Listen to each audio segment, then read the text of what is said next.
আপনাদেরকে আজকে বলতে যাচ্ছি সবচেয়ে ভয়ঙ্কর দুটি হাদিস এবং ভয়ঙ্কর দুটি আয়াতের অর্থ। 1 নম্বর, রাসূল সাল্লাল্লাহু আলাইহি ওয়াসাল্লাম বলেছেন, যে ব্যক্তি অন্যের গুনাহ নিয়ে খোঁটা দেয়, আল্লাহ তাকে সেই গুনাহ না করানো পর্যন্ত মৃত্যু দিবে না।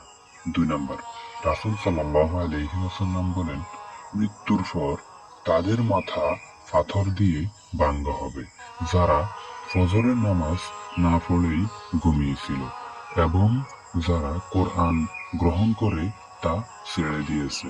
বুখারী 7047 হাদিস। 3 নম্বর, আল্লাহ তাআলা বলেন, তুমি ওই দিনকে ভয় করো যে দিন তোমার মুখে তালা লাগিয়ে দেওয়া হবে আর তোমার হাত পা তোমার কৃতকর্মের সাক্ষী দিবে। 4 নম্বর, আল্লাহ তাআলা বলেন, আমি ইচ্ছে করলেই সবাইকে হেদায়েত দান করতে পারতাম, কিন্তু আমার এই কথা অবশ্যই সত্য যে আমি মানুষ এবং জিন দ্বারা জাহান্নাম পূর্ণ করব।